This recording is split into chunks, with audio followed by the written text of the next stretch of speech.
Un lieu de culte à Waspervillers. Texte probablement daté de 1996, puisque l'on y fait mention du 50e anniversaire du pèlerinage à Sainte-Thérèse, mais avec une base sans doute plus ancienne, provenant peut-être de l'abbé Étienne Nicolas, alors desservant de Waspervillers de 1938 à 1959.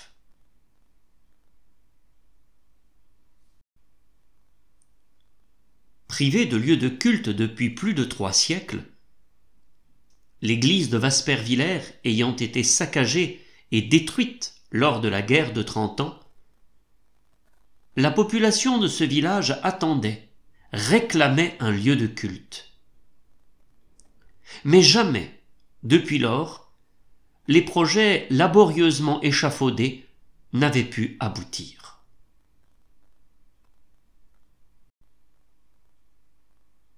Et voilà qu'au lendemain de la dernière guerre, en un temps où tant de paroisses s'employaient à relever les ruines et à rebâtir leur église, l'idée, extravagante pour certains, exaltante pour la plupart, audacieuse en tous les cas, jaillit du cœur de quelques-uns. Waspervillers doit avoir son église. Et c'est ainsi qu'un soir de l'année 1946, en la salle de mairie, maire, instituteurs et curés à cette fin réunis, soutenus par une délégation d'hommes et de femmes, la décision historique fut prise: Waspervillers aurait son église.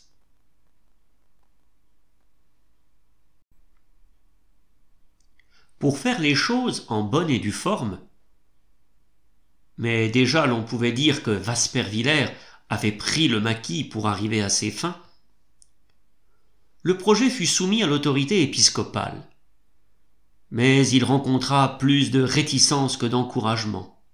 « Réfléchissez bien », fut-il répondu au curé par le vicaire général. À une seconde lettre, adressée cette fois personnellement à l'évêque, la réponse fut plus encourageante. Et c'est ainsi que, sans autre formalité, en oubliant qu'un dossier en règle devait être présenté à la préfecture préalablement à toute autorisation, on se mit à l'ouvrage. Sous la conduite experte de M. Pellegrini, avec des moyens limités, on était pauvre en ces lendemains de guerre, mais avec la richesse de cœur ardent et généreux, l'édifice prit forme et bientôt fut achevé. On l'appela, modestement, la chapelle. En fait, c'était une baraque-chapelle.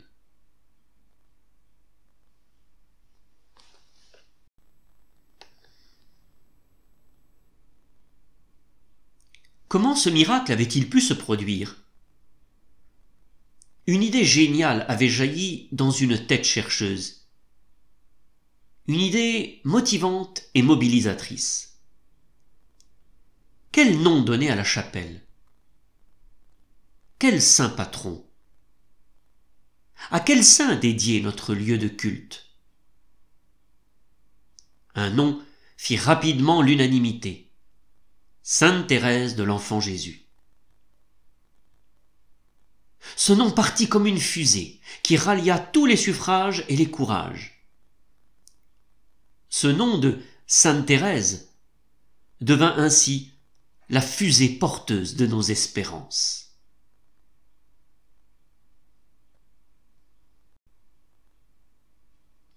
Mais le plus difficile restait à faire. Aller demander au Carmel de Lisieux la faveur insigne et rarement concédée d'obtenir une relique de la sainte carmélite. Pour ce faire, une visite au Carmel était inéluctable. Une demande par lettre eût été inefficace, tant les demandes sont nombreuses. Ce qui fut fait sans plus attendre. L'abbé Nicolas, curé de la paroisse, prit le train pour Lisieux et fut accueilli par les 2 sœurs, encore vivantes, de Sainte Thérèse. Pauline, mère Agnès de Jésus, prieure du monastère, et Céline, sœur Geneviève de la Sainte Face, qui, après avoir écouté la requête et posé beaucoup de questions sur la paroisse, sur la situation, et après avoir appris que cela faisait 3 siècles qu'il n'y avait plus d'église dans cette localité de 500 habitants, et cela du fait d'une guerre comme la Lorraine en eut tant à supporter, répondirent « Oui, bien sûr, qu'est-ce qu'on ne ferait pas pour la Lorraine qui a tant souffert de la guerre ?» À une question posée, mère Agnès, la prieure, répondit qu'elle n'accepterait rien en contrepartie de ce précieux reliquaire en forme de baiser de paix, qu'elle était heureuse d'offrir pour notre chapelle Sainte-Thérèse, sinon une chose, que la communauté paroissiale de Waspervillers demeure unie au Carmel de Lisieux par la prière et s'emploie à faire connaître, aimer et prier Sainte Thérèse. Ce qui fut promis et confirmé par l'intention du prêtre et de ses paroissiens de faire de la chapelle Sainte-Thérèse de Waspervillers un lieu de pèlerinage célébré solennellement le jour de sa fête, le premier dimanche d'octobre chaque année, à la gloire de la plus grande sainte de notre siècle. Ce qui fut fait tous les ans depuis lors.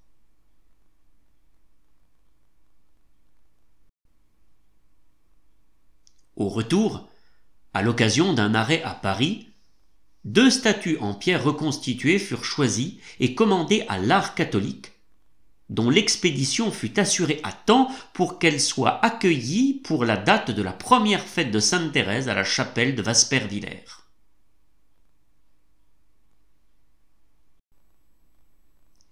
Bénédiction solennelle de la chapelle Sainte-Thérèse et des 2 statues Sainte-Marie et Sainte-Thérèse. Inauguration du pèlerinage par Monseigneur Louis, vicaire général et représentant de Monseigneur Heinz, évêque de Metz, dimanche 6 octobre 1946.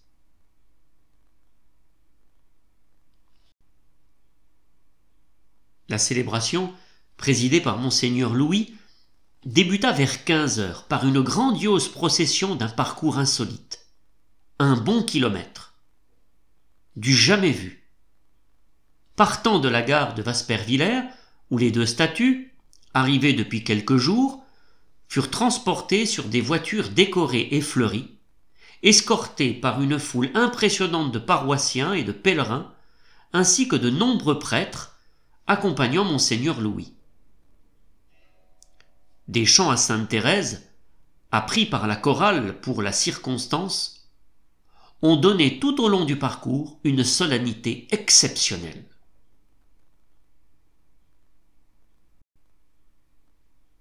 Arrivé à la chapelle, où la relique ex ossibus de Sainte Thérèse était exposée, après une demi-heure de marche, la procession fut suivie d'une célébration solennelle, au cours de laquelle Monseigneur Louis fit une allocution et procéda à la bénédiction de la chapelle et des 2 statues, suivie de la vénération de la précieuse relique.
Le Seigneur nous attire.